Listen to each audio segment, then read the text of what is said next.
Going to be a great session. We are talking today in Spill the Tea in 10-hour rapid fire CI teacher Q&A with audience questions submitted from you every week, answered by me, La Libre Language Learning. Today, we are talking about a really great question, which is all of these activities that I'm working on right now are very high energy and very high prep. So I'm going to give you today in this quick time that we've got together, 10 minutes, a low prep activity and no prep activity as it was for me. So are you ready for my absolute favorite, completely beginner friendly, no training, no prep, comprehensible input oriented technique? Many of you are probably already doing this. It is weekend chats. So it is pretty early on in the year for most of y'all already.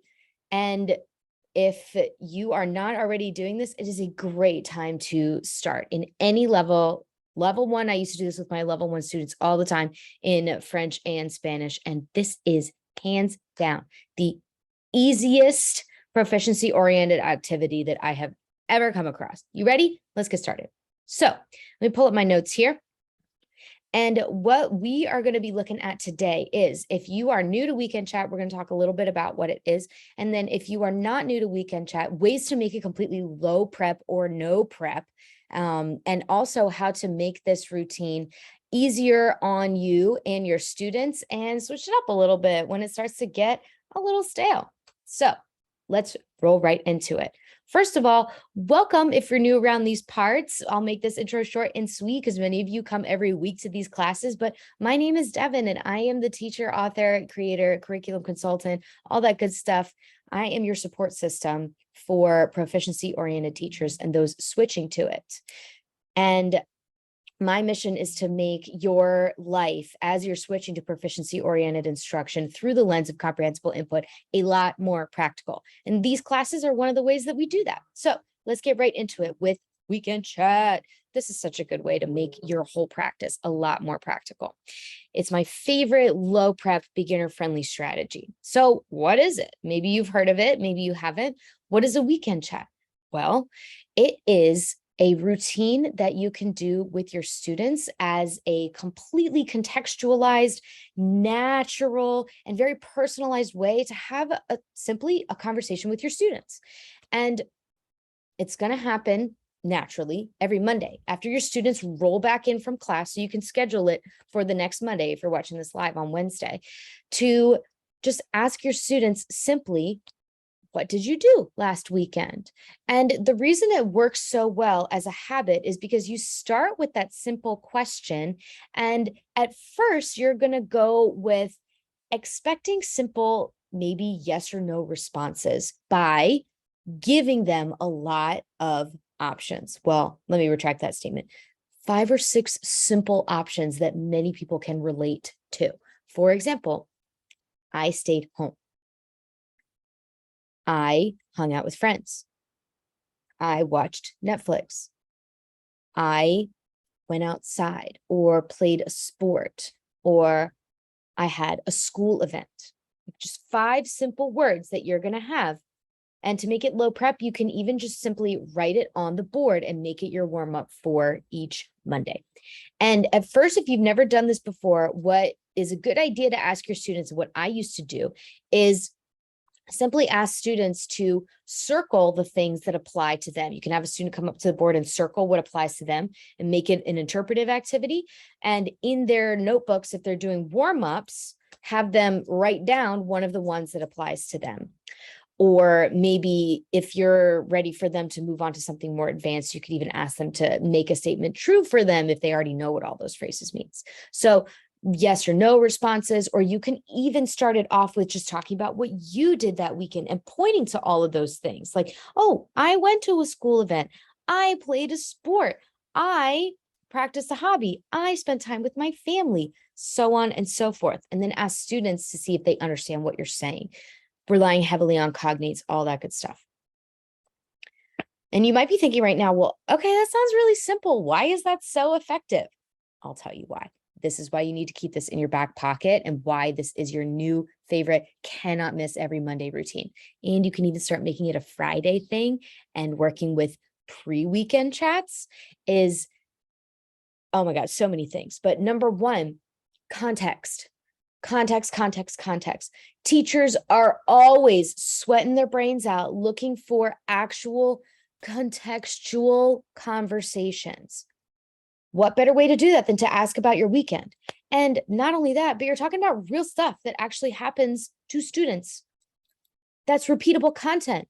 Duh, it's stuff that you'll be able to use and repeat with them constantly, so that eventually after, 4 or 5 weeks, they're going to know those phrases really well and feel really comfortable using target language structures based around weekend contexts. 2, personalization. If you ask enough people what they do every weekend, you'll get to know a lot about them. Like, for example, if you have a student who says the same thing every 4 weeks, you'll get to know that that student is a homebody or a serious video gamer.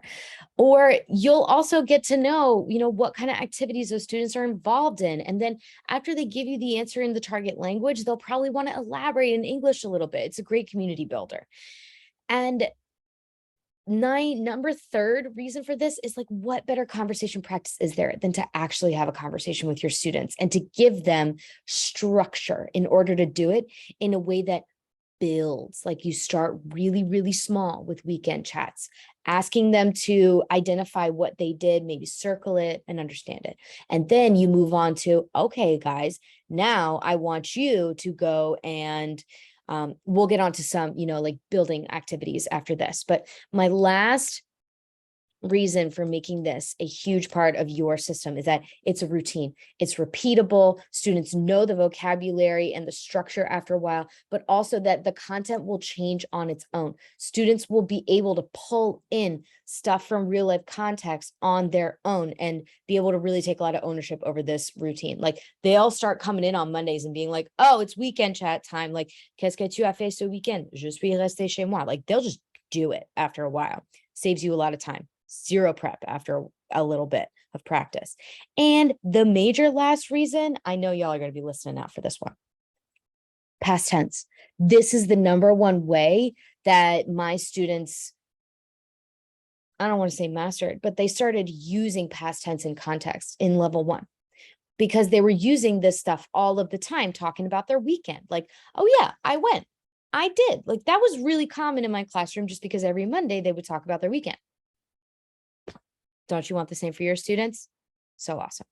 All right. So with our remaining time, now that you know why weekend chat is like your go-to, here's how you can make this really simple and how you can kind of expand on this a little bit.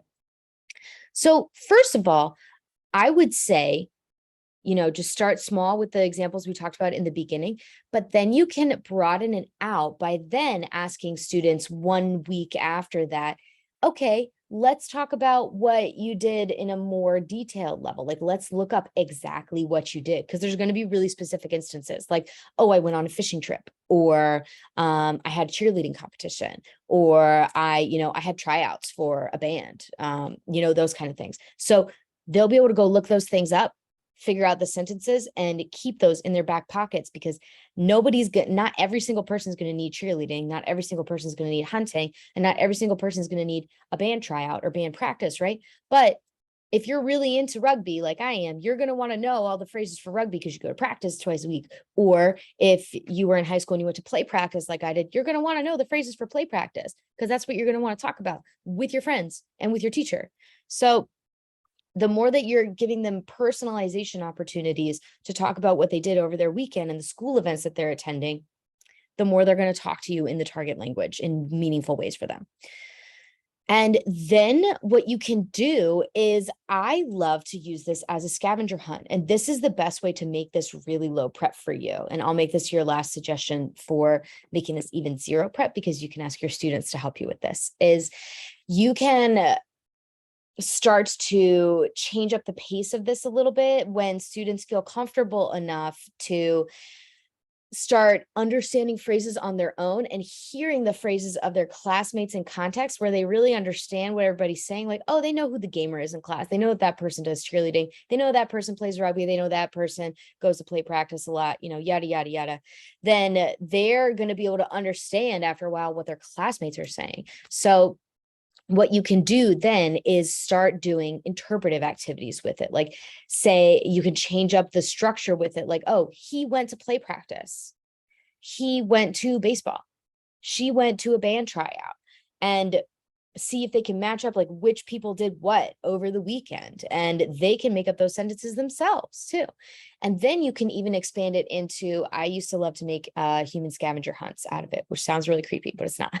What you can do with it, and I got this idea from Mis Clases Locas. I used to use her resources for this, but if you write out a couple phrases either on a board, and you can just have them sign with expo marker underneath the whiteboard if you really want to make this completely no prep, no copies, or if you would like to put this on a Google Doc and just make it a quick little table, you know, 3x3, and put in a couple sample phrases of things that people do over the weekend, like, oh, I went on a bike ride, or I went to the farmer's market, or I stayed at home and did nothing.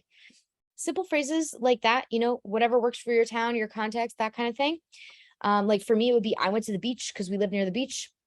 Then you put a couple phrases on that 3x3 sheet, and you have students sign for things that apply to them. And they have to go get signatures from other people for stuff that applies to other people. And they have to get at least 3 signatures to get a check for that activity. And to make it interpersonal, students are asking for and expecting responses in the target language. Works beautifully. Now, round this bad boy out by making it an assessment. And you can make this an assessment really simply and easily with zero prep, literally zero prep, by just putting the question on the board. Qu'est-ce que tu as fait ce weekend? ¿Qué hiciste este fin de semana? What did you do this weekend? And after enough prep, your students should be able to give you at least 2 solid responses. And you can just ask them to take out a sheet of paper, write their responses, and tell them that you're going to grade them based on, you know, a basic a presentational novice mid rubric, you know, if you're level 2 or level 1, or you could even just put it on a 10-point scale and say that I'm going to grade your responses based on how well a native speaker would be able to understand your response if they asked you this in context. And boom, this is how you can use Weekend Chat to your advantage to be something that develops into, like, it can be a 20-minute activity for you every single Monday. What a meaningful classroom activity for you to do in a way that's fun, engaging for students.